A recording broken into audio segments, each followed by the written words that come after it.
Hey there, thank you for watching. So today I thought I'd film a video on how I stay tan all year long. I'm gonna give you details on the product, how it works, how I apply it. If you wanna know all about the self-tanner, Loving Tan, just go ahead and keep watching. Okay, so first off, I'm gonna talk about Loving Tan, the product. I use the ultra dark color, which is, I think that's the darkest color that you can get. I love that color for me. During the summer and the fall, I think it's a great color for me. It's a couple shades darker than my natural color, but I get pretty tan in the summertime, so it looks like a natural tan for me. It's not too dark. This is about a couple days after actually, and it's still on there. It's still pretty good. So I'd say about a week is how long it lasts.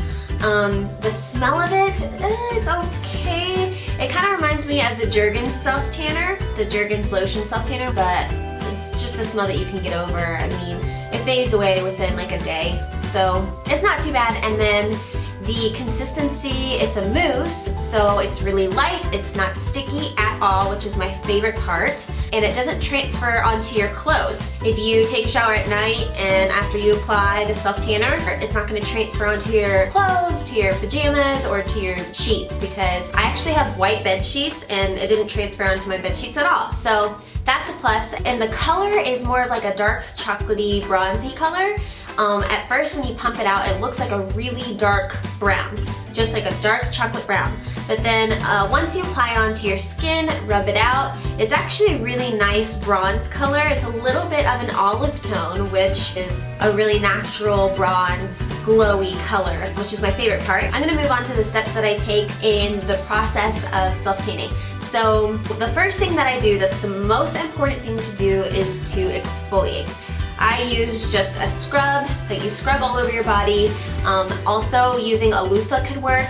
Shaving your legs, that's a good way to exfoliate as well. You want to exfoliate just to get all those dead skin cells off and to make sure that that tan is going to stick to your skin really, really well, and it's not just going to flake off. So it's kind of like priming your skin before you apply the self-tanner. Also, it's going to help with smooth, even layers, so your skin isn't blotchy or your skin isn't peeling or anything like that. You just want to make sure that you have a nice canvas before you put on your self-tanner. And then also, you want to make sure that you exfoliate your elbows and your knees really, really well, around your ankles. The spray tan likes to stick onto those rough areas.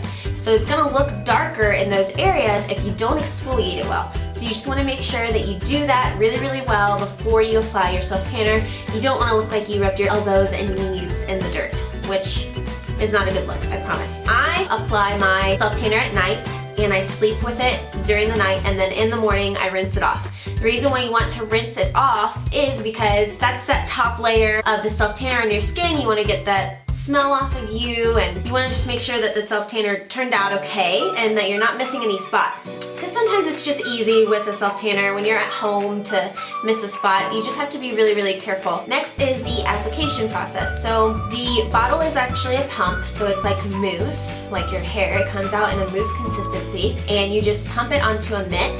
So you can get a mitt anywhere. You just put it on your hand, and it's like a nice velvety smooth mitt. So it helps with like blending in the self-tanner. You want to make sure you blend it in really, really well. Rub it in like if it's lotion. Make sure you blend it into where your arms crease and underneath your knee pits, around your ankles.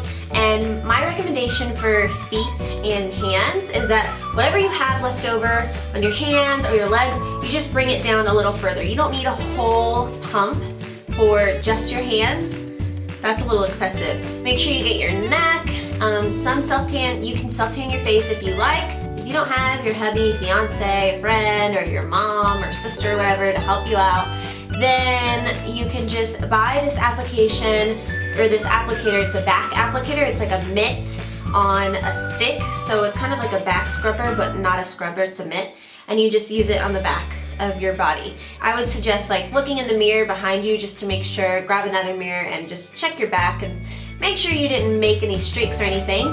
And yeah, so it's a pretty easy process. It dries really quick. You don't have to wait for it to dry or anything. So yeah, that's about it. You just apply it on you and make sure you sleep in it. Leave it on for a couple of hours so then it sinks into your skin, and make sure it's on there really, really well. Rinse it off a couple hours later, and then you're good to go, and you're nice and bronzed and tan, and you didn't lay in the sun and ruin your skin or anything like that. So yeah, that's it for this video. I hope you guys liked it. Make sure you give it a thumbs up if you did, and I will see you next time.